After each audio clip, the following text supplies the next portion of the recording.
Hi, I'm Jason McAteer and you're watching the Redmen TV. Hello, welcome to Redmen TV on a night that saw the mighty Reds crash out of the FA Cup 2-1 at the hands of West Ham after extra time at the Bowling Ground. I think I'll be doing some Twitter comments and whatever on another video, but to echo one that I'll probably read on there is that before the game you said, oh look, you get a weekend off. If you don't get through to the next round, there was a teeny part of me that been like, oh, go ahead, I can live with that. Until the performance, man. You know, the way we played today, for large portions of that game, I thought we were much the better side. And I've seen us put in some dog shit performances in the last month or so, and this, you know, absolutely wasn't one of them. And I was really pleased with so many of the performances, and there'll be loads of people who will highlight people like Christian Benteke and maybe Jordan Ivan, what have you, for not really hitting the heights today. But kind of a bit of a big shrug, if I'm honest. I think in terms of the positives, and ultimately the biggest positive should be winning a football match and progressing through the rounds, absolutely. But in terms of the positives that I saw from the players on the pitch, you know, Brad Smith was absolutely outstanding, and particularly in the first half at left back, played through the pain barrier by the looks of it as well. Another solid performance under the belt for John Flanagan. Thiago Ilori, what? You know, for the first time since we signed him, we paid what, like £7.5 million for him.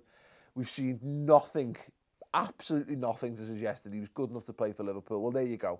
That game today, I just thought he had, you know, I'm sure there'll probably be people who've watched their winner back times and again. You might be able to find some people that fall for it, whatever. You know, for the vast majority of that game, Ilori did a sensational job. You know, he looked good, he looked strong, fast, his passing was really good. You know, like we were joking while we were watching it that like Sacco plays a lot of really like cute sort of reverse balls into the midfield, but it always looks like he's about to fall over when he does it, or it looks accidental even though it's not.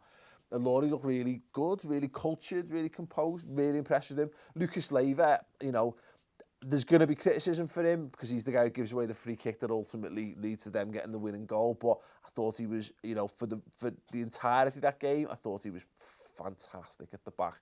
You know, wore the captain's armband, did it spectacularly. You know, he's not a centre-half.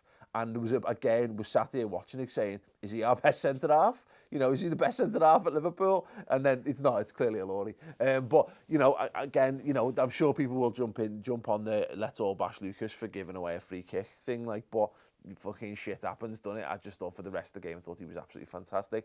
The midfield pairing, Kirivea, you know, he's probably, of our young players, he's probably our fourth choice of the young players because if Brannigan's available for that game, he plays instead of him. If Jordan Rossiter's available, he probably plays ahead of maybe even him or Stewart.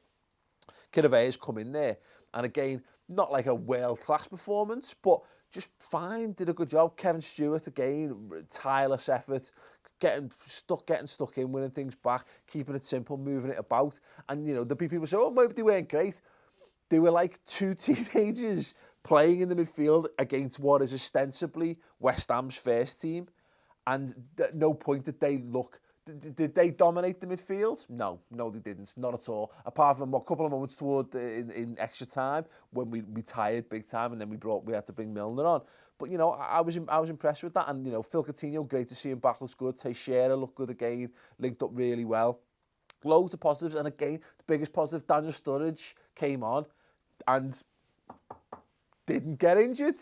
Didn't seem to get injured. Fingers crossed that's still the case by the time we roll around to Villa at the weekend. But there you go. Good to see Origi back. And look, Benteke, he should win the game 2 or 3 times over for us there. So there's no point really sitting here defending him because I'll get crucified for it. But fuck it. Again, that was, even though it was one of his worst performances in terms of kicking the ball at the goal, putting it in the back of the net, were positives even in that, well, not that, but in the way that he linked playing, you know, in the way he held the ball up and he looked to bring Sturridge and Origi in.